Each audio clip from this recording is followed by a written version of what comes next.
ये कहानी एक ऐसे लड़के के बारे में है जिसके 90% पावर को सील करने के बाद भी वो इतना ज्यादा स्ट्रांग है कि वो अपने एकेडमी का सबसे ज्यादा स्ट्रॉन्गेस्ट स्टूडेंट बन जाता है। तो कहानी की स्टार्टिंग में हम एक लड़के को देखते हैं जिसका नाम आमागिरी अयाटो होता है और उसके पास उड़ता हुआ एक रुमाल आता है जो कि एक लड़की का था। और हमारा आमागिरी जो कि इतना ज्यादा खुश था कि वो उस रुमाल को लौटाने के लिए लड़की के रूम में ही चला जाता है और उसने एंट्री बिल्कुल गलत टाइम में ली थी, जिस वजह से आमागिरी की फील्डिंग बहुत ही जल्दी सेट होने वाली थी। जहाँ सब ओवर हो जाने के बाद आमागिरी बोलता है, तो क्या ये रुमाल आपका है? ये लड़की जिसका नाम यूलिक्स एलेक्सिया बॉन्ड रेसफील्ड है, लेकिन ये इतना ज्यादा बड़ा नाम है कि मैं इसको बस एलेक्सिया बुला सकता हूँ। तब एलेक्सिया उसका रुमाल को ले लेती है और उसको शुक्रिया अदा करती है, लेकिन उसके बाद उसको नीचे फेंक देती है। फिर एलेक्सिया अपने मैजिक पावर्स के हेल्प से नीचे आती है और बोलती है कि तुम्हारी हिम्मत कैसे हुई कि तुम बिना परमिशन के मेरे रूम में घुसो, और वो भी इतने ज्यादा गलत टाइम में। अब तुम्हें मुझसे मुकाबला करना पड़ेगा। अगर मैं तुम्हें हरा देती हूँ तो उसके बदले मुझे तुम्हारी जान चाहिए, क्योंकि अब ये सब हो जाने के बाद मैं तुम्हें जिंदा तो नहीं छोड़ सकती, और अगर मैं हार गई तो तुम जो कहोगे मैं वो एक काम करूंगी। और इतने में ये फाइट देखने के लिए उधर बहुत सारी भीड़ भी इकट्ठा हो चुकी थी, जहाँ आमागिरी कहता है कि मैं लड़ तो लेता लेकिन मेरे पास कोई भी स्वॉर्ड नहीं है, जिस वजह से वो सोच रहा था कि वो बच चुका है। लेकिन तभी कोई भीड़ में से अपनी स्वॉर्ड आमागिरी की तरफ फेंकता है और बेचारा आमागिरी फंस जाता है, क्योंकि अभी उसको लड़ना ही होगा। और अब दोनों के बीच में ऑफिशियली ये फाइट चालू हो चुकी थी, जहाँ एलेक्सिया अपने स्वॉर्ड के हेल्प से बहुत सारे मैजिक से आमागिरी के ऊपर हमला करती है, लेकिन आमागिरी अपने स्वॉर्ड की मदद से उसको आराम से ब्लॉक किए जा रहा था। जहाँ एलेक्सिया सोचती है कि आखिर ये नॉर्मल सा स्टूडेंट मेरे हमलों को ब्लॉक कैसे कर रहा है, और एलेक्सिया ये डिसाइड करती है कि वो अपने सबसे पावरफुल अटैक से आमागिरी के ऊपर हमला करेगी। और एलेक्सिया अपनी सबसे पावरफुल अटैक को भी उसके ऊपर यूज करती है, लेकिन तभी आमागिरी उसके अटैक को काटते हुए उसके ऊपर हमला करने आता है। लेकिन जैसे ही आमागिरी अटैक करने वाला था, उससे पहले ही एक क्राउड में से कोई अटैक करता है, जो अटैक सीधा एलेक्सिया के ऊपर होने वाला था, लेकिन उससे पहले ही आमागिरी ने उस अटैक को देख लिया था, जिस वजह से आमागिरी एलेक्सिया को बचा लेता है। लेकिन वहां पर भी सीन हो जाता है और ये दोनों फिर से लड़ने लगते हैं। लेकिन फिर से इन दोनों के लड़ने से पहले ही क्राउड के बीच में से स्टूडेंट काउंसिल प्रेसिडेंट निकल आती है, जिसका नाम क्लोडिया एनफील्ड था, जो कि आते साथ कहती है कि आमागिरी अयाटो का अभी नया नया एडमिशन हुआ है और अभी तक ये पूरा ऑफिशियली स्टूडेंट नहीं बना है, जिस वजह से तुम लोग डुएल नहीं कर सकते। जहाँ आमागिरी को जान में जान आता है कि उसे और लड़ना नहीं पड़ेगा, और स्टूडेंट काउंसिल के साथ आमागिरी चला जाता है उसके कुछ इन्फॉर्मेशन भरने के लिए। इसके बाद ऑफिस में प्रेसिडेंट बताती है कि इस एकेडमी का नाम सिदोकान एकेडमी है, और ऐसी बहुत सारी एकेडमीज है जिनके बीच में हर साल एक टूर्नामेंट होता है, और मुझे लगता है कि तुम्हारे अंदर काबिलियत है कि तुम उस टूर्नामेंट को जीत सकते हो, और जो भी वो टूर्नामेंट जीतेगा उसकी कोई भी इच्छा पूरी होगी, चाहे वो कुछ भी हो। जहाँ आमागिरी बोलता है कि मैं इस एकेडमी में कोई भी इच्छा पूरी करने नहीं आया, मेरे इस एकेडमी में आने का मकसद तो बस एक ही है, जो कि मेरी बड़ी बहन के बारे में पता लगाना है। जहाँ स्टूडेंट काउंसिल प्रेसिडेंट हाँ बोलती है और उसको एक इन्फॉर्मेशन दिखाती है, और वो इन्फॉर्मेशन आमागिरी की बहन का ही था, लेकिन कुछ सालों पहले मिस्टीरियसली वो सारी इन्फॉर्मेशन डिलीट कर दिए गए थे। लेकिन बस उसकी बड़ी बहन के बारे में इतना ही पता चला है कि उसके पास सबसे ज्यादा स्ट्रॉन्गेस्ट स्वॉर्ड थी, और उस स्वॉर्ड का नाम सेरेवरेस्ता है। वो ये भी बोलती है कि वो आमागिरी को टेम्परेली कुछ स्वॉर्ड भी देगी, और कुछ टेस्ट्स कर लेने के बाद वो उसे अपना परमानेंट स्वॉर्ड भी दे देगी। इसके बाद आमागिरी क्लोडिया से स्वॉर्ड लेता है और क्लासरूम में चला जाता है, जहाँ उसे पता चलता है कि उसके क्लासमेट्स में से एक एलेक्सिया भी है, और आमागिरी की सीट एलेक्सिया के बिल्कुल बगल में ही होती है। जहाँ एलेक्सिया आमागिरी से कहती है कि मैं तुम्हें इसके बाद एक स्कूल का टूर दूंगी, क्योंकि तुमने आखिरकार मेरी जान बचाई है। और तभी एक अननोन बंदा जिसका नाम आवागी होता है, वो आमागिरी से बात करने लग जाता है, और बात करते करते वो बोलता है कि एलेक्सिया एक प्रिंसेस है जो कि यहाँ पर बहुत ज्यादा पॉपुलर है, और पूरे स्कूल में पावर के हिसाब से उसकी रैंक 6 है, जो कि सच में बहुत ज्यादा पावरफुल है। लेकिन एक प्रिंसेस होने के बावजूद भी उसके बहुत सारे दोस्त नहीं है, क्योंकि जब भी कोई नया बंदा स्कूल में आता है तो वो उसे लड़ने लगती है। ये दोनों ये सब बात करते करते ही स्कूल से बाहर आ जाते हैं, जहाँ पर वो लोग देखते हैं कि एलेक्सिया बैठी होती है और उसके सामने ही एक गुंडा टाइप का आदमी जिसका नाम लेक्सियर होता है, और लेक्सियर एलेक्सिया को एक डुएल के लिए चैलेंज कर रहा होता है। एलेक्सिया बोलती है कि क्या तुम्हें समझ नहीं आता कि तुमने मेरे साथ आखिर कितनी बार लड़ा है, लेकिन वही आउटकम जो कि तुम मेरे से बार बार हार जाते हो। जहाँ लेक्सियर एलेक्सिया का मजाक उड़ाते हुए कहता है कि तुम जैसे छोटे लोगों को क्या पता कि आखिर मैजिक चीज क्या होती है। और तब एलेक्सिया बहुत ज्यादा गुस्सा हो जाती है और कहती है, अच्छा ऐसा है, तो तुम्हें लगता है कि मेरे को मैजिक का मतलब ही नहीं पता, तो ठीक है आ जाओ अभी, और इसी वक्त मैं तुमसे फिर से डुएल करने वाली हूँ। और यहाँ पर एलेक्सिया अपने मैजिक पावर्स को रिलीज करने लगती है, और ये सब चीज आमागिरी और वो लड़के देख रहे होते हैं। जहाँ पर आमागिरी का हमें एक पास्ट दिखाया जाता है, जहाँ आमागिरी की बड़ी दीदी दिखाई जाती है, जो कि बोलती है कि आमागिरी तुम इतने ज्यादा स्ट्रांग हो कि अगर हमने तुम्हारे पावर्स को सील नहीं किया तो जो लोग यहाँ पर हैं सब तुम्हें बीस्ट समझेंगे, और भी बहुत सारे प्रॉब्लम आइटम्स देखने के लिए मिल सकते हैं, जिस वजह से मैं तुम्हारे पावर्स को सील कर रही हूँ। फिर आमागिरी कहता है कि सच में आप अगर मेरी इतना ज्यादा परवाह करते हो तो मैं भी आज से ये कसम खाता हूँ कि मैं आपकी प्रोटेक्शन करूंगा दीदी। जहाँ प्रेजेंट में आमागिरी एलेक्सिया और लेस्टर के बीच में आ जाता है और लेस्टर को कहता है कि अगर तुम्हें किसी से लड़ना ही है तो तुम मेरे से लड़ो। लेकिन कुछ बात आगे बढ़ती उससे पहले ही लेस्टर के चमचे आके आमागिरी को रोक देते हैं और लेस्टर यहाँ पर आमागिरी को धमकी देते हुए वहाँ से चला जाता है। साथ ही एलेक्सिया को ये भी बोल के जाता है कि आज से तुम इसकी वजह से बच गई, लेकिन मैं तुम्हें बाद में देख लूंगा। जहाँ वो लोग चले जाते हैं और उसके बाद एलेक्सिया आमागिरी के ऊपर बहुत ज्यादा गुस्सा हो जाती है, लेकिन फिर कुछ देर में उसका गुस्सा शांत हो जाता है और वो आमागिरी को माफ कर देती है। तभी याबुकी को एक कॉल आता है जो कि बहुत ज्यादा इंपॉर्टेंट था और वो वहाँ से चला जाता है। और तब आमागिरी कहता है कि मुझे नहीं पता कि मैं आखिर इसको कैसे कहूँ, लेकिन ये बहुत ज्यादा इंपॉर्टेंट है। दरअसल मुझे बॉयज हॉस्टल का रास्ता पूछना था। और ये सुन के तो एलेक्सिया हंसने लगती है और बोलती है कि तुम सच में बहुत ज्यादा बेवकूफ हो। और इसके बाद आमागिरी को वो रास्ता बता देती है और हम कल का सीन देखते हैं, जहाँ पर आमागिरी एकेडमी में आते साथ ही एलेक्सिया को गुड मॉर्निंग बोलता है और एलेक्सिया भी उसको गुड मॉर्निंग बोलती है। और तभी एलेक्सिया के साइड में सोई हुई एक लड़की जिसका नाम साया था वो उठ जाती है और आमागिरी को देखती है और आमागिरी भी उस लड़की को देखता है और बोलता है एक सेकंड, मैंने तुम्हें पहले भी कहीं पर देखा है, कहीं तुम्हारा नाम साया ससाया तो नहीं है? शायद तुम बचपन में मेरे साथ एलिमेंट्री स्कूल में पढ़ा करती थी। जहाँ साया हाँ में सिर हिलाती है और हम देखते हैं अगला सीन, जहाँ एलेक्सिया रेडी हो रही होती है क्योंकि उसका आज ये वादा था कि वो आमागिरी को स्कूल का टूर देगी और पूरी एकेडमी आमागिरी के साथ देखने के लिए जाएगी। जहाँ रेडी हो जाने के बाद एलेक्सिया आती है और आमागिरी को बोलती है कि अगर तुम्हें जाना है तो अभी मेरे साथ चलो क्योंकि मैं दोबारा नहीं बोलूंगी। लेकिन तभी साया बोलती है कि आमागिरी मेरे साथ टूर करने के लिए चला जाएगा, तुम्हें जाने की कोई जरूरत नहीं है। लेकिन तब एलेक्सिया गुस्सा हो जाती है और कहती है कि आमागिरी और मेरे बीच में ये डिस्कशन हुआ था कि मैं उसको टूर दिखाने ले जाऊंगी। और फिर ये दोनों लड़कियां एक दूसरे में ही झगड़ा करने लगती है कि आखिर आमागिरी को एकेडमी का टूर कौन देगा। और आखिर में ये डिसाइड होता है कि वो दोनों मिलके आमागिरी को टूर देंगे, जहाँ ये दोनों ही आमागिरी के साथ पूरी एकेडमी को दिखाने के लिए ले जाते हैं। और जब ये लोग पूरा टूर खत्म कर देते हैं तो ये लोग एक पार्क में आते हैं, जहाँ आमागिरी को एक इम्पोर्टेंट कॉल आ जाता है जिस वजह से वो वहाँ से चला जाता है। जहाँ बसती है ये दोनों लड़कियां जो कि पार्क में ही झगड़ा करना चालू कर देती है। लेकिन तभी दोनों को ऐसा महसूस होता है कि उन दोनों के ही ऊपर कोई नजर रख के बैठा हुआ है और कहीं से दो एरो इनके ऊपर हमला होता है, लेकिन सही टाइम पे ये लोग वो एरोज को डॉज कर लेते हैं। और तभी एलेक्सिया की नजर जाती है जिन्होंने उनके ऊपर हमला किया था। एलेक्सिया उस पर्सन के ऊपर हमला करती है, लेकिन तभी एक और अननोन पर्सन उसके सामने आ जाता है जिसने उस हमला को रोक लिया था। लेकिन तभी साया अपनी एक मशीन गन निकालती है और उनको बिल्कुल मारने की इंटेंशन से उसके ऊपर हमला करने लगती है। भाई ये तो छोटी पैकेट बड़ा धमाका निकली। और जैसे ही ये सब खत्म होता है तो आमागिरी यहाँ पर आ जाता है और आपको पता है कि आमागिरी की टाइमिंग कितनी ज्यादा गलत है। और यहाँ पर फिर से कुछ सीन हो जाता है और आमागिरी मार खा जाता है। अगले सीन में हम क्लॉडिया को देखते हैं जो कि आमागिरी को एक टेस्ट करवाने के लिए ले जा रही थी, जहाँ क्लॉडिया बोलती है कि मुझे ये शक है कि जिन लोगों ने एलेक्सिया के ऊपर हमला किया था शायद वो लोग अभी तक जिंदा है, क्योंकि हमें कोई भी बॉडी वहाँ पर नहीं मिली है। और अगर वो लोग वाकई में जिंदा है तो वो लोग फिर से एलेक्सिया के ऊपर हमला जरूर करेंगे। और तब क्लॉडिया और आमागिरी पहुंच जाते हैं ताकि वो जिस स्वॉर्ड के साथ उसकी कॉम्पेटिबिलिटी टेस्ट करना चाहते हैं वो कर सके। जिस स्वॉर्ड के साथ जिस स्टूडेंट की कॉम्पेटिबिलिटी सबसे ज्यादा सूट करेगी वो स्वॉर्ड उसका हो जाएगा। और यहाँ पर स्वॉर्ड की टेस्ट देने के लिए लेस्टर भी आया होता है और लेस्टर ये एग्जाम पहले देना चाहता है, जहाँ पर वो जो स्वॉर्ड कॉम्पेटिबिलिटी टेस्ट के लिए चूज करता है वो कोई और नहीं सेरेवरस है। जब लेस्टर उस स्वॉर्ड को पकड़ता है तब उसमें से पर्पल कलर की लाइट जलने लगती है और ये सब देख के आमागिरी को बहुत ज्यादा अजीब सा फील होने लगता है, जहाँ पर उसको ऐसा लगता है कि उसके सामने से बहुत सारी जंजीरें जा रही हैं। फिर हम देखते हैं लेस्टर को जो कि उस स्वॉर्ड के साथ अपना कॉम्पेटिबिलिटी टेस्ट करता है और उसका रिजल्ट आता है 31.6 और कुछ ही देर में सेरेवरस्ता लेस्टर को धक्का मार के फेंक देती है। इसका मतलब सीधा सीधा ये हुआ कि सेरेवरस्ता लेस्टर के साथ कॉम्पेटिबल नहीं है। लेकिन लेस्टर मानता नहीं है और वो सेरेवरस्ता को फिर से पकड़ लेता है, जिस वजह से सेरेवरस्ता को गुस्सा आ जाता है और उसका कॉम्पेटिबिलिटी रेट माइनस में चला जाता है। और फिर से अचानक से आमागिरी को वही पावरफुल फोर्स महसूस होने लगती है और हम सेरेवरस्ता को देखते हैं जो कि गुस्से में आमागिरी की तरफ बढ़ रहा था और वो आमागिरी के ऊपर हमला करने लगता है, जहां आमागिरी गलती से सेरेवरस्ता को पकड़ लेता है ताकि वो अपना डिफेंस कर सके। क्योंकि सेरेवरस्ता बहुत ज्यादा गुस्से में थी तो आमागिरी को पकड़ के उसको जमीन के अंदर गाड़ना पड़ता है, जहां हमें पता चलता है कि सेरेवरस्ता के साथ आमागिरी की कॉम्पेटिबिलिटी रेट 97% से भी ऊपर है और अपने आमागिरी को मिल जाती है उसकी परमानेंट स्वॉर्ड।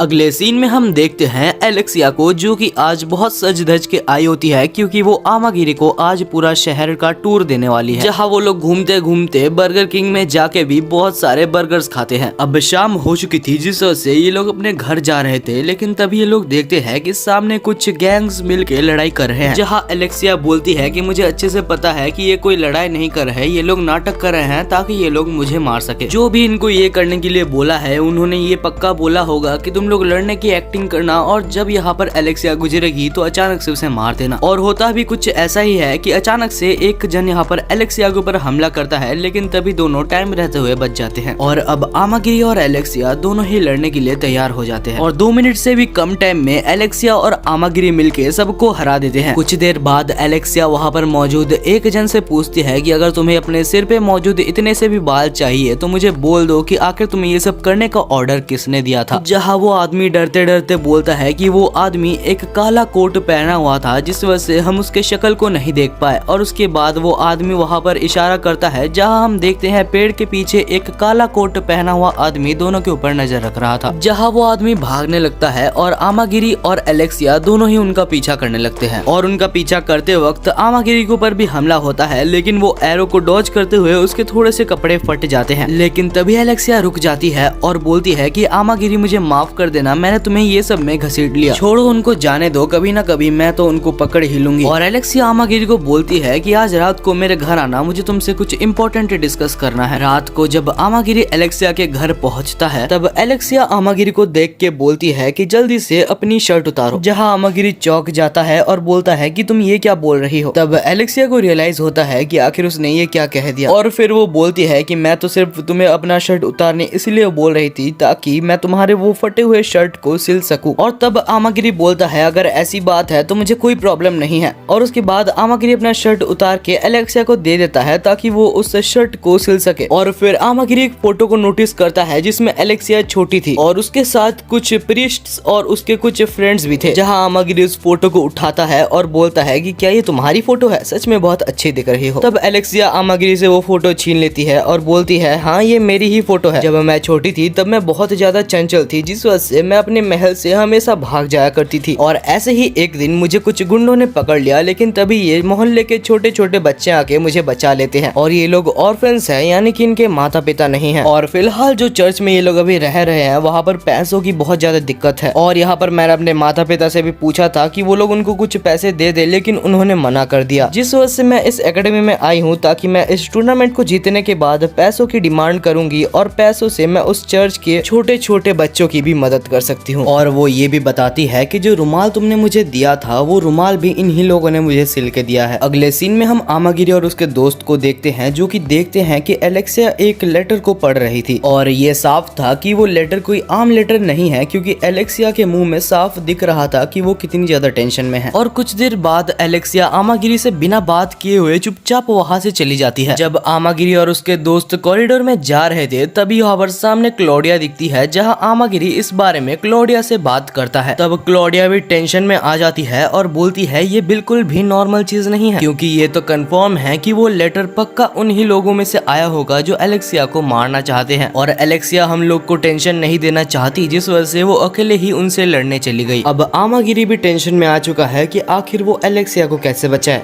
तब क्लोडिया बोलती है कि ये एलेक्सिया की बचपन से आदत है, जो भी लोग उनके दिल के पास रहते हैं वो हमेशा उनकी प्रोटेक्ट करती है। दूसरी साइड हम एलेक्सिया को देखते हैं जो कि वहाँ पर पहुंच चुकी होती है जहाँ लेटर से एलेक्सिया को बुलाया गया था। दूसरी साइड अभी भी आमागिरी को समझ नहीं आ रहा होता कि वो क्या करे। वो अचानक से दौड़ता है और स्कूल के रूफ में से कूद जाता है और फिर आमागिरी बोलता है कि मैं तुम्हारे साथ रहूंगा, मैं तुम्हारी हर मुश्किल में तुम्हारा साथ दूंगा एलेक्सिया। दूसरी साइड हमें एलेक्सिया के सामने एक बंदा दिखाया जाता है जिसका नाम साइलस नॉर्मन है और वो बोलता है कि मैं ही वो हूँ जो कि तुम्हें मारने के पीछे तुला हुआ है। अब तो एलेक्सिया को गुस्सा आ जाता है और वो बोलती है कि मैं तो अब तुझे नहीं छोड़ने वाली। एलेक्सिया अपनी स्वॉर्ड निकालती है और उसके साथ फाइट करने के लिए तैयार हो जाती है। तभी वहाँ पर लेस्टर आ जाता है और बोलता है कि एलेक्सिया सिर्फ मुझसे लड़ेगी, जब तक मैं एलेक्सिया को हरा नहीं देता वो किसी और से नहीं लड़ सकती। तब एलेक्सिया सब कुछ लेस्टर को बताती है और ये सुन के लेस्टर गुस्सा हो जाता है और लेस्टर उसके ऊपर हमला करने के लिए जाता है, लेकिन लेकिन जैसे ही वो उसके ऊपर हमला करने जाता है तभी उसके सामने एक ब्लैक कपड़ा पहना कोई आ जाता है जो कि लेस्टर के हमले को आराम से रोक देता है और उसको बहुत दूर फेंक देता है। और ये और कोई नहीं, बहुत सारे रोबोट्स होते हैं जिनको साइलस नॉर्मन कंट्रोल कर रहा होता है। जहाँ लेस्टर अपनी बहुत सारी पावर को इकट्ठा करता है और वहाँ पर एक हमला करता है जिससे बहुत सारे रोबोट्स मारे जाते हैं, लेकिन कोई फायदा नहीं था क्योंकि जितने रोबोट्स वो मर रहे थे उससे ज्यादा रोबोट्स साइलस नॉर्मन वहाँ पर ले आ रहा था। और तब वो बोलता है कि जितने भी रैंकिंग वाले स्टूडेंट्स है या फिर जो पावरफुल स्टूडेंट्स है मैं उन सबको मार दूंगा क्योंकि मुझे पैसों से मतलब है और तुम लोग को मारने का मुझे पैसा मिल रहा है। तब हम देखते हैं कि लेस्टर और एलेक्सिया दोनों ही बहुत सारे रोबोट से पूरे तरीके से घिर चुके थे और लेस्टर तो पहले ही बहुत ज्यादा लड़ चुका था जिस वजह से वो बहुत ज्यादा थक जाता है और कुछ देर में नॉकआउट हो जाता है। जहाँ एलेक्सिया अपनी फायर मैजिक और साथ ही आइस मैजिक का यूज करके रोबोट्स को मार रही थी, लेकिन तब कुछ ऐसे रोबोट्स आते हैं जो कि गन भी चला रहे थे जिसमें से एक गोली एलेक्सिया के पैर में लग जाती है और उसका ही फायदा उठा के बहुत सारे रोबोट्स एलेक्सिया को एक पिलर से बांध देते हैं। जहाँ साइलस नॉर्मन हंसते हंसते बोलता है कि ये हुई ना बात। तब एलेक्सिया बोलती है कि मुझे पता चल चुका है कि आखिर तुम्हें ये सब करने का ऑर्डर किसने दिया है। पक्का वो आलिकांत एकेडमी होगी क्योंकि ऐसी इंफॉर्मेशन और टेक्नोलॉजी बस उन्हीं के पास है। तब साइलस नॉर्मन गुस्सा हो जाता है और बोलता है कि अगर तुम ये सब ज्यादा बोलोगी तो मैं तुम्हें जल्दी मार दूंगा। जहाँ वो एक रोबोट को ऑर्डर करता है कि वो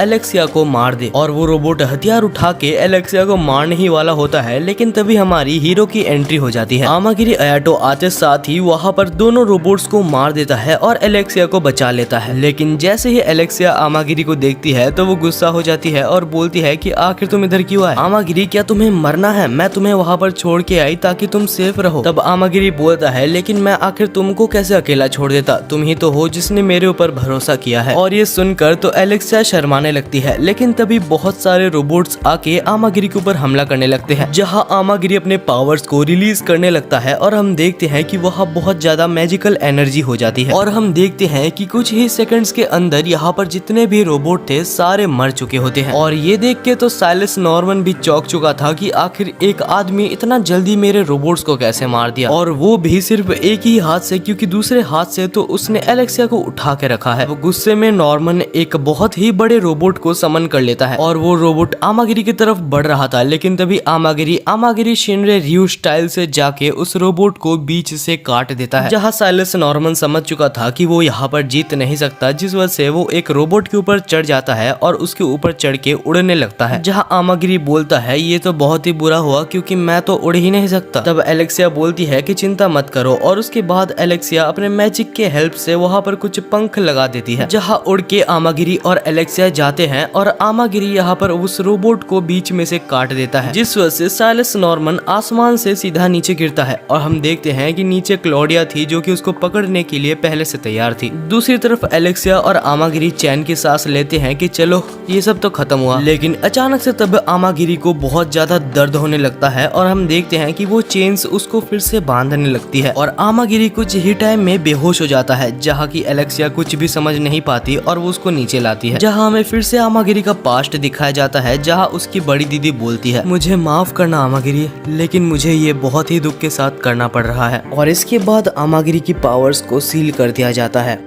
फिर जब प्रेजेंट में आमागिरी अपनी आंखें खोलता है तो उसके सामने एलेक्सिया होती है और आमागिरी नोटिस करता है कि आमागिरी एलेक्सिया के गोद में था। बात अलग है कि आमागिरी को अभी इसकी आदत नहीं है, लेकिन एलेक्सिया इस बार कोई भी रिएक्शन नहीं दे रही। जहां एलेक्सिया पूछती है कि आमागिरी मेरे को बताओ आखिर तुम्हारी पावर्स को सील किसने किया था। जहां आमागिरी बोलता है कि मैं ये तो तुम्हें नहीं बता सकता, लेकिन मैं ये बता सकता हूँ कि मैं अपने पावर्स को 5 मिनट से ज्यादा यूज नहीं कर सकता। इसके बाद आमागिरी बोलता है कि जो टूर्नामेंट हमारे एकेडमी में होने वाला है उसके लिए हमें 2 जन की डुओ चाहिए। जहां मुझे तो मेरा पार्टनर अभी तक नहीं मिला और मेरे ख्याल से तुम्हें भी तुम्हारा पार्टनर नहीं मिला है, तो क्या तुम मेरी पार्टनर बनना चाहती हो। तब एलेक्सिया बोलती है कि वैसे तो तुम अपने 5 मिनट से ज्यादा पावर्स को यूज नहीं कर सकते, लेकिन मैं तुम्हारे साथ पार्टनर जरूर बनना चाहती हूँ। और अब से एलेक्सिया और आमागिरी एक पार्टनर है। इसके बाद हमें साइलस नॉर्मन को दिखाया जाता है जिसके पीछे क्लॉडिया पड़ी हुई थी और क्लॉडिया यहाँ पर 2 ब्लेड्स को पकड़ी होती है जो कि दिखने में काफी डरावना लग रहा था। और और फिर क्लॉडिया साइलस नॉर्मन के ऊपर ऐसे हमला करती है कि साइलस नॉर्मन के हर जगह से खून निकल जाता है। और ये चीज आमागिरी का दोस्त याबुकी भी देख रहा था। साथ ही में सर्विलेंस कैमरा यानी कि सीसीटीवी से अलिकांत एकेडमी के मैनेजर्स भी देख रहे थे। इसके बाद हम आमागिरी और याबुकी को देखते हैं, जहां आमागिरी देखता है कि एक आदमी एक छोटी सी लड़की को थप्पड़ मार देता है। वो आदमी उसको फिर से मारने ही वाला होता है, लेकिन तभी आमागिरी आके उसका हाथ रोक लेता है और बोलता है कि तुम्हें कोई हक नहीं कि तुम किसी लड़की को ऐसा मारो। तब वो आदमी आमागिरी को देखते हुए बोलता है कि मैं उसका अंकल हूँ और मेरी मर्जी मैं उसे मारूं या नहीं, आखिर तुम कौन होते हो मुझे रोकने वाले। लेकिन तब आमागिरी गुस्से से कहता है कि आखिर तुम उसके अंकल ही क्यों ना हो, लेकिन तुम्हें कोई हक नहीं कि तुम उसको ऐसे मारो। इस छोटी सी लड़की का नाम किरिन होता है और वो खुश होती है कि आमागिरी उसके लिए स्टैंड ले रहा है। तब उसके अंकल देखते हैं कि आमागिरी सेरेबरस्ता स्वॉर्ड का यूज करता है और ये देखने के बाद वो आमागिरी से कहता है ठीक है मैं उसे नहीं मारूंगा, लेकिन उसके पहले तुम्हें मेरा एक छोटा सा काम करना होगा। आमागिरी उससे डायरेक्ट बोलने को बोलता है कि आखिर वो उसे क्या चाहता है। तब उसका अंकल कहता है कि तुम सेरेबरस्ता का यूज करके किरिन से एक बार फाइट लो और अगर तुम ये मैच जीत जाते हो तो मैं किरिन को कभी भी नहीं मारूंगा। और ये सुन के किरिन बहुत ज्यादा दुखी हो जाती है, लेकिन क्योंकि उसके अंकल का प्रेशर बहुत ज्यादा है तो वो चुपचाप यहाँ पर आमागिरी को डुएल सेंड कर देती है। आमागिरी ये देख के चौंक जाता है और बोलता है कि आखिर किरिन तुम ये क्या कर रही हो, लेकिन तब किरिन कहती है ये मेरे बस में नहीं है कि मैं अंकल की बातों को टालूं। आमागिरी अगर तुम चाहते हो तो तुम मेरे से बिना फाइट किए भी यहाँ से जा सकते हो। लेकिन तब आमागिरी पूछता है अगर मैं चला गया तो तुम्हारा क्या होगा। तब किरिन कहती है कुछ नहीं होगा, जैसा चल रहा था सब कुछ वैसा ही फिर से चलने लगेगा। आमागिरी कहता है इसका मतलब फिर से तुम्हारे अंकल तुम्हें मारेंगे और क्या ये तुम्हें मंजूर है? अगर एक बार फाइट करने से ही ये सब ठीक होगा तो मैं तुमसे एक बार फाइट करने के लिए रेडी हूँ। और फिर आमागिरी भी अपने पावर्स को 5 मिनट के लिए ब्रेक कर देता है और सेरेबरस्ता को निकाल लेता है। और इसके बाद हम देखते हैं कि दोनों के बीच में फाइट चालू हो चुकी थी, जहाँ पर सारी भीड़ भी इकट्ठा हो जाती है और उसी बीच यहाँ पर एलेक्सिया भी आ जाती है और वो ये देख के चौंक जाती है कि आखिर आमागिरी किसके साथ फाइट कर रहा है। दूसरी साइड अभी भी आमागिरी की फाइट चल रही होती है और 5 मिनट होने वाला था, जिस वजह से आमागिरी थक चुका होता है। तब आमागिरी एक अटैक करता है, लेकिन किरिन उस अटैक को एक ही हाथ से रोक देती है और उस डुअल बैज को भी अपने स्वॉर्ड की मदद से तोड़ देती है, जिस वजह से इस मैच की विनर किरिन निकलती है। और ये रियलाइज करते करते आमागिरी को बहुत लेट हो चुका था कि उसका बैज टूट चुका है और वो ये मैच हार चुका है। इस टाइप के डुअल बैटल्स में सबसे पहले जिस ओपोनेंट का बैच टूटता है वो हार जाता है। अब किरिन के अंकल किरिन को बुलाता है और उसके साथ चलने के लिए बोलता है, जहाँ किरिन उसके अंकल के साथ जाने से पहले आमागिरी के पास आके उससे माफी मांग के जाती है। तभी वहाँ पर एलेक्सिया आ जाती है और बोलती है तुम्हें यहाँ पर ज्यादा देर नहीं रहना चाहिए क्योंकि तुम्हारी 5 मिनट पावर बहुत पहले ही यूज हो चुकी है और किसी को ये पता नहीं चलना चाहिए कि तुम अपनी पावर्स को सिर्फ 5 मिनट के लिए ही यूज कर सकते हो। और आमागिरी मेरे को पहले ये बताओ कि तुम आखिर उस लड़की के साथ लड़ क्यों रहे थे? शायद तुम्हें नहीं पता, लेकिन वो हमारी एकेडमी की टॉप स्टूडेंट है। इस एकेडमी में सबसे स्ट्रॉन्गेस्ट स्टूडेंट और कोई नहीं किरिन टोडो है। फिर एलेक्सिया आमागिरी को अपने घर ले आती है और उसके बाद बोलती है कि तुम आइंदा से फिर भी किरिन से मत लड़ना, क्योंकि तुम अपने पावर्स को 5 मिनट से ज्यादा यूज नहीं कर सकते, तो ये बहुत बड़ी दिक्कत है। इसके बाद आमागिरी क्लॉडिया के पास जाता है अपना नया बैच लेने के लिए, जहाँ पर क्लॉडिया उसको बताती है कि किरिन के अंकल एक पॉलिटिकल मेंबर है जो कि अपने पॉलिटिकल स्टेटस को मेंटेन करने के लिए किरिन का इस्तेमाल करते हैं। और किरिन के अंकल ये चाहते हैं कि किरिन अगर ये होने वाली फेस्टास टूर्नामेंट को जीत जाए तो वो किरिन की मदद से एकेडमी से कोई भी अपनी एक इच्छा पूरी करवाना चाहते होंगे। जब शाम को आमागिरी बाहर था तब उसको किरिन दिखती है और जैसे ही किरिन को आमागिरी दिखती है तो वो उससे माफी मांगती है। और अगले सीन में हम देखते हैं किरिन को जो कि आमागिरी के घर में बैठी थी, जहाँ किरिन फिर से माफी मांगती है और बोलती है कि मेरी और मेरे अंकल की वजह से आपको तकलीफ हुई, मुझे माफ कर देना। जहाँ आमागिरी कहता है कि तुम्हारी तो कोई भी गलती नहीं है, तुम तो बस अपने अंकल की कहना मान रही थी। और आमागिरी किरिन के सर पे हाथ रख देता है, जिस वजह से किरिन को बहुत ज्यादा अच्छा लगता है, लेकिन वो उसी वक्त शर्मा भी जाती है। इसके बाद हम आमागिरी को देखते हैं जो कि किरिन को घर छोड़ने के लिए जा रहा था। तब चलते चलते किरिन आमागिरी से एक क्वेश्चन करती है। वो पूछती है कि तुम जब मुझसे फाइट कर रहे थे तो शायद तुमने आमागिरी शिनमे स्टाइल टेक्निक का यूज किया था, और मैंने ये भी नोटिस किया था कि तुम जब मुझसे लड़ रहे थे तब तुम मार्शल आर्ट्स का भी बहुत ज्यादा यूज कर रहे थे। तब आमागिरी बोलता है कि तुमने बिल्कुल सही समझा, ये आमागिरी शिनमे स्टाइल टेक्निक का ही एक पार्ट था। ये बहुत ही रेयर स्किल होती है जो कि आमागिरी परिवार के लोगों ने ही सबको सिखाई है। किरिन अगर तुम्हें ये टेक्निक सीखना है तो तुम मेरे साथ ट्रेनिंग करो, मैं तुम्हें ये टेक्निक सिखा दूंगा। लेकिन किरिन बोलती है कि मेरे अंकल ने किसी भी रैंकर्स के साथ ट्रेनिंग करने के लिए मना कर रखा है, लेकिन मैं तुम्हारे साथ अगर छुप के भी ट्रेनिंग करूं तो तुम्हारे साथ वो रैंक 6 जो कि एलेक्सिया है वो भी ट्रेनिंग करती है, जिस वजह से मैं तुम्हारे साथ ट्रेनिंग नहीं कर सकती। तब आमागिरी बोलता है अगर तुम एलेक्सिया के साथ ट्रेनिंग नहीं करना चाहती तो सुबह जब मैं जॉगिंग पर जाता हूँ मैं तुम्हें तब ट्रेनिंग करवा दूंगा। जिससे किरिन बहुत ही ज्यादा खुश हो जाती है कि उसको भी एक ट्रेनिंग पार्टनर मिल गया और वो खुशी खुशी यहाँ पर आमागिरी को थैंक यू बोल के वहाँ से चली जाती है। इसके बाद हम अलीकांत एकेडमी के उन साइंटिस्ट को देखते हैं जिन्होंने साइलस नॉर्मन के उन रोबोट्स को बनाया था। तब उनमें से एक साइंटिस्ट कंप्यूटर के सामने बैठता है और हमें पता चलता है कि वो आमागिरी और किरिन के ऊपर नजर रखे हुए थे। जहाँ वो साइंटिस्ट बोलते हैं तो उस चीज को अभी टेस्ट करने का समय आ चुका है। दूसरी तरफ हम आमागिरी और किरिन को देखते हैं जो कि आगे बढ़ रहे थे, लेकिन तभी वहाँ पर डायनासोर टाइप के बहुत छोटे छोटे से क्रिएचर्स आ जाते हैं। फिर वो मॉन्स्टर्स दोनों के ऊपर हमला कर देते हैं, लेकिन जब आमागिरी उसको काटता है तो वो अचानक से कुछ जेली टाइप का बन के खुद को फिर से जोड़ लेता है। और उसके बाद वो दोनों ही कंटिन्यूअसली लड़े जा रहे थे, लेकिन उनको समझ नहीं आ रहा था कि आखिर वो लोग इन मॉन्स्टर्स को कैसे हराए। तब किरिन दिमाग लगाती है और उन मॉन्स्टर्स को बिल्कुल छोटे छोटे टुकड़ों में काटने लगती है। और एक टाइम ऐसा आता है कि काटते काटते उनके अंदर से एक कोड निकलता है जिसको काटने के बाद वो लोग डिस्ट्रॉय हो जाते हैं। दोनों को ही लगता है कि अब ये मॉन्स्टर्स आना खत्म हुए और कम से कम यहाँ पर ये लोग बच चुके हैं। लेकिन तभी झाड़ों के बीच में से कुछ फायर ड्रैगन्स उनके ऊपर मैजिक से हमला करते हैं और वो लोग अचानक से नीचे गिर जाते हैं। नीचे गिरने के बाद वो लोग एक खंडर सी जगह पर पहुंच जाते हैं जहाँ पर वही ड्रैगन्स जो कि उनके ऊपर हमला कर रहे थे फिर से वहाँ पर आ जाते हैं और वहाँ पर सारे मॉन्स्टर्स एक में कंबाइन होके एक बहुत बड़ा सा ड्रैगन बन के उनके ऊपर हमला करने लगता है। जहाँ आमागिरी अपने फुल पावर्स को फिर से रिलीज करता है और एक ही अटैक में उस ड्रैगन को काट डालता है। लेकिन फिर से उस पावर की टाइम लिमिट्स की वजह से यहाँ पर आमागिरी को बहुत ज्यादा दर्द होने लगता है और उसकी मैजिक पावर्स फिर से सील हो जाती है। तब आमागिरी बेहोश हो जाता है, लेकिन किरिन उसको पकड़ के संभाल लेती है। इसके बाद वहाँ पर बहुत ज्यादा पानी था जिस वजह से वो लोग अपने कपड़े को सुखा देते हैं और बैठ जाते हैं ताकि उनको सर्दी ना हो जाए।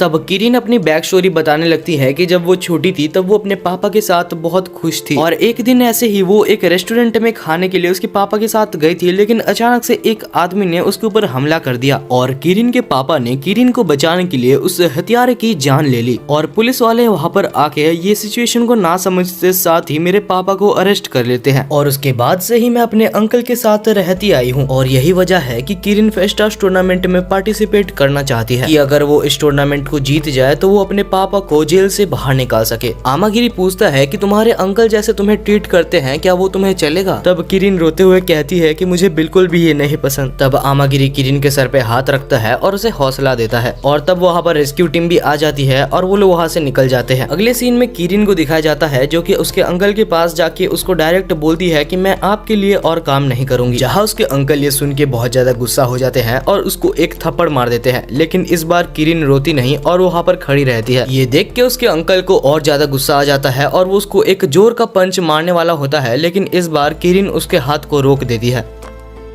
किरिन फिर वहाँ से जाते हुए कहती है कि आपने मेरे लिए जो भी किया मैं उसके लिए बहुत ज्यादा आभारी हूँ, लेकिन मुझे आपके साथ और काम नहीं करना। और अब किरिन को फ्रीडम मिल चुका था जिस वजह से वो सबसे पहले आमागिरी से लड़ना चाहती थी। तब आमागिरी भी मान जाता है और उसके बाद दोनों लड़ने के लिए तैयार हो जाते हैं और इस फाइट को देखने के लिए आमागिरी के सारे दोस्त भी आए होते हैं। जहाँ किरिन और आमागिरी की फाइट चालू हो जाती है और सबसे पहले आमागिरी यहाँ पर धुआं कर देता है और फिर धुएं के बीच में से ही वो किरिन के ऊपर हमला करता है, लेकिन किरिन उस अटैक को ब्लॉक कर देती है। और तभी आमागिरी यहाँ पर अपने मार्शल आर्ट्स की मदद से किरिन के ऊपर फिर से हमला करता है जिसको इस बार किरिन नहीं रोक पाती और इस बार किरिन आमागिरी से हार जाती है। लेकिन इस बार किरिन को बिल्कुल भी बुरा नहीं लगता कि वो हार गई है। इसके बाद रेस्ट रूम में हम आमागिरी को बैठा हुआ देखते हैं जहाँ आमागिरी के साथ उसके दोस्त भी थे और साथ ही एलेक्सिया भी थी। तभी वहाँ पर किरिन आती है और खुशी खुशी बोलती है कि प्लीज मुझे भी तुम्हारे टीम में शामिल कर लो, मुझे भी तुमसे मार्शल आर्ट सीखना है। और आमागिरी किरिन को अपने टीम में ले लेता है, लेकिन तभी अचानक से किरिन के अंकल का कॉल आ जाता है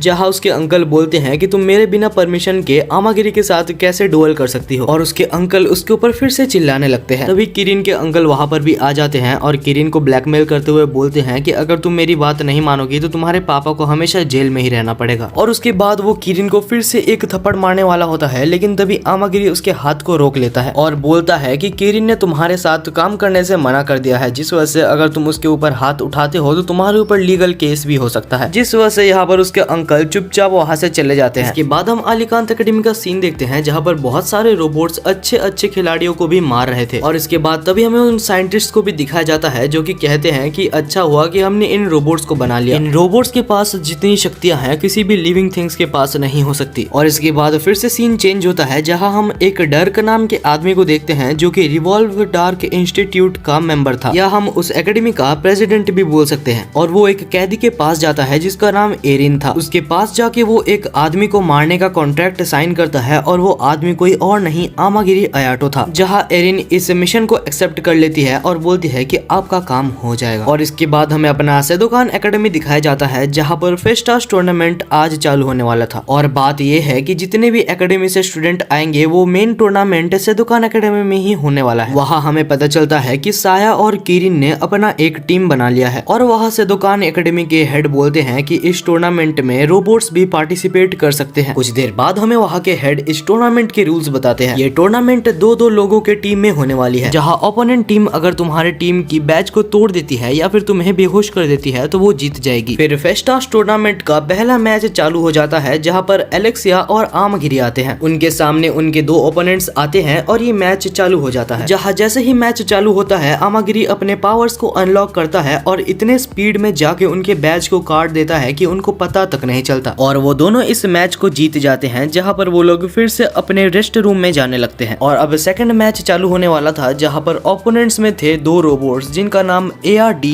और एलेट होता है और उनके सामने थे नॉर्मल मॉर्टल ह्यूमंस। और इस फाइट को आमागिरी, एलेक्सिया और उनके दोस्त भी देख रहे थे। साथ ही वो रोबोट्स के क्रिएटर्स जो कि साइंटिस्ट थे वो भी बैठ के देख रहे थे। जहाँ वो रोबोट जिसका नाम ARD होता है वो कहता है, तो मैं तुम मॉर्टल्स को एक चांस देना चाहता हूँ जहाँ पर मैं चुपचाप खड़ा रहूंगा और पहला अटैक मैं तुम्हें करने दूंगा और अगर तुम मुझे मार दिए तो तुम्हारे लिए बहुत अच्छा होगा। और एक रोबोट की ऐसे बातें सुन के इस आदमी को बहुत ज्यादा गुस्सा आने लगता है। जहाँ दूसरा रोबोट बोलता है कि लेकिन हमारे प्लान में ऐसा कुछ भी नहीं था। लेकिन तब ARD समझाता है कि अगर हम ऐसा करते हैं तो हम कितने ज्यादा कूल लगेंगे। और फिर दूसरा रोबोट भी ARD की बात मान लेता है। दूसरी तरफ ये आदमी इस ऑफर को एक्सेप्ट कर लेता है और बोलता है ठीक है, हम पहले 1 मिनट तक हमला करेंगे।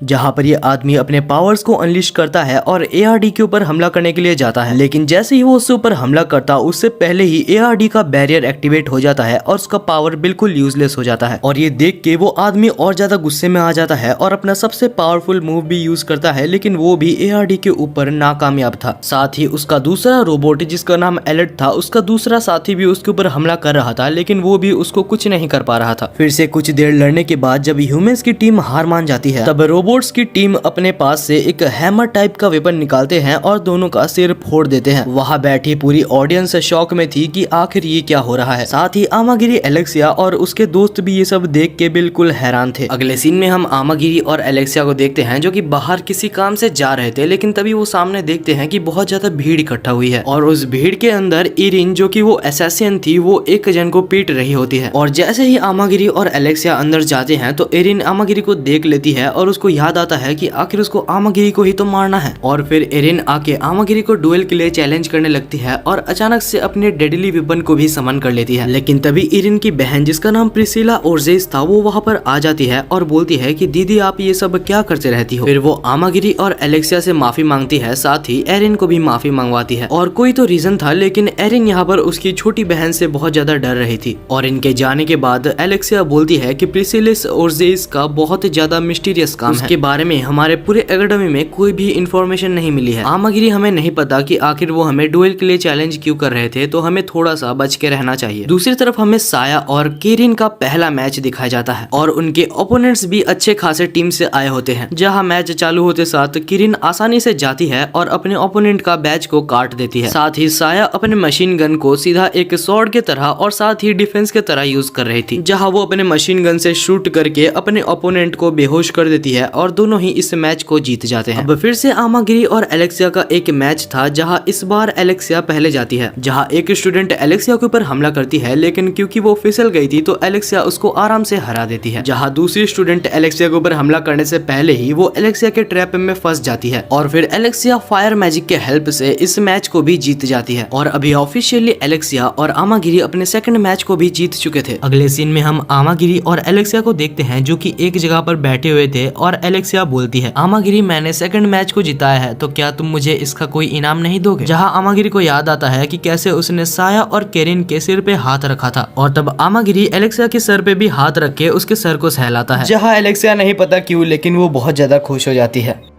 अगले सीन में हम आमागिरी को एक शहर में चलते हुए देखते हैं, जहां अचानक से आमागिरी के पास प्रिसिला आती है और खुद को बचाने के लिए कहती है, क्योंकि इस वक्त प्रिसिला के पीछे बहुत सारे गुंडे पड़े हुए थे। तब आमागिरी प्रिसिला को लेके वहां से भागने लगता है और एक बिल्डिंग के ऊपर चढ़ जाता है, जहां पर सारे गुंडे अभी भी उनको नीचे ही ढूंढ रहे थे। ऊपर आने के बाद प्रिसिला आमागिरी का शुक्रिया अदा करती है, लेकिन तभी पीछे से हम देखते हैं कि इरिन ऊपर से अपना साइकिल लेके आमागिरी के ऊपर अटैक करने जाती है, लेकिन सही टाइम पे प्रिसिला उसको बोल देती है कि आमागिरी ने मेरी जान बचाई है, जिस वजह से तुम्हें उसके ऊपर अटैक करने की कोई जरूरत नहीं है। लेकिन इरिन तो इस बात को मान ही नहीं रही थी और वो आमागिरी के ऊपर अटैक करना चाह रही थी, लेकिन उसके बाद प्रिसिला उसको थोड़ी डांटती है और समझा देती है, जिस वजह से इरिन को भी समझ आ जाता है कि आमागिरी ने प्रिसिला की जान बचाई है। और इसके बाद इरिन बोलती है कि अगला मैच तुम्हारा और मेरा ही है, और यहाँ तुमने मेरी छोटी बहन की जान बचाई है, तो मैं तुम्हें यहाँ पर मार तो नहीं सकती। जिसको सेटल करने के लिए इरिन यहाँ पर डर्क से बात करने के लिए जाती है, और जैसे ही इरिन यहाँ पर जाती है तो वो उसके डेस्क को अपने साइड की मदद से तोड़ देती है, क्योंकि उनके बीच में ये डील हुई थी कि उसके लिए वो आमागिरी को मारेगी, बदले में वो उसकी छोटी बहन को प्रोटेक्ट करेगा। लेकिन आज उसकी छोटी बहन के पीछे कुछ गुंडे पड़ गए थे जिनको आमागिरी ने ही भगाया था। जहाँ डर्क बोलता है कि मेरी मर्जी, मैं प्रिसिला को बचाऊं या मारूं, तुम आखिर होती कौन हो? और ये सुन के इरिन को बहुत ज्यादा गुस्सा आ जाता है और वो डर्क के ऊपर हमला कर देती है, लेकिन तभी डर्क के सामने एक बैरियर आ जाता है, जिस वजह से उसका हमला उसको हिट ही नहीं करता। और फिर डर्क बोलता है कि चुपचाप यहाँ से चले जाओ, जहाँ इरिन भी कुछ नहीं बोलती और धीरे धीरे वहाँ से निकल जाती है। अगले सीन में हम आमागिरी और एलेक्सिया को देखते हैं, जो कि इरिन के घर में जा रहे थे। दरअसल इरिन ने उनको इसीलिए बुलाया होता है क्योंकि उसने उनकी छोटी बहन को बचाया था, बदले में वो बस एक थैंक्स कहना चाहती थी। दरअसल यहाँ पर इरिन आमागिरी और एलेक्सिया को एक पार्टी देना चाहती थी, ताकि आमागिरी का किया हुआ एहसान इरिन के बदन से उतर जाए। जब दोनों घर में पहुंचते हैं तो प्रिसिला उनका वेलकम करती है और सामने हमें इरिन को भी दिखाया जाता है, जो कि टेबल में बैठी थी। कुछ देर में प्रिसिला यहाँ पर बहुत टेस्टी टेस्टी खाना लाती है, जो कि सच में दोनों को बहुत ज्यादा पसंद आता है। और उसके बाद एलेक्सिया इरिन से पूछती है कि पहले आखिर तुम आमागिरी को मारने की कोशिश क्यों कर रही थी? जहाँ इरिन बोलती है कि बहुत समय पहले की बात है, जब हम छोटे थे तो हमारा ख्याल रखने के लिए कोई भी नहीं था, जहाँ पर हमारे पास पैसे भी नहीं थे ताकि हम सरवाइव कर सके। जहाँ डर्क एवरवाइन ने हमें कुछ पैसे उधार दिए थे और उन पैसों को अभी तक इरिन चुका नहीं पाई, जिस वजह से वो यहाँ पर इरिन से अपने मर्जी का काम करवाता है। और अभी उसने ऑर्डर दिया है कि वो आमागिरी को मार दे और फेस्टास से उसका नामो निशान मिटा दे। इसके बाद वो लोग थोड़ा और खाना वगैरह खाते हैं और उसके बाद जाने का टाइम हो जाता है, जहाँ प्रिसिला माफी मांगती है कि उसकी बड़ी बहन बिल्कुल भी अयाटो से अच्छे से बात नहीं करती, और प्रिसिला को ये डर लगा रहता है कि धीरे धीरे उसकी बड़ी बहन इंसानियत को खोते जा रही है। फिर हमें प्रिसिला और इरिन का पास्ट दिखाया जाता है, जहाँ पर एक बहुत ही बड़ी वॉर चल रही होती है, जहाँ प्रिसिला वॉर के चलते छुपी हुई थी और उसके ऊपर अचानक से सीलिंग टूट के गिर जाती है, जिस वजह से जब प्रिसिला को हॉस्पिटल ले जाया जाता है, वहाँ पर उसके बहुत सारे खून निकाला जाता है। और वो खून इसीलिए निकाला जा रहा था ताकि इरिन और प्रिसिला के पेरेंट्स को पैसे मिल सके,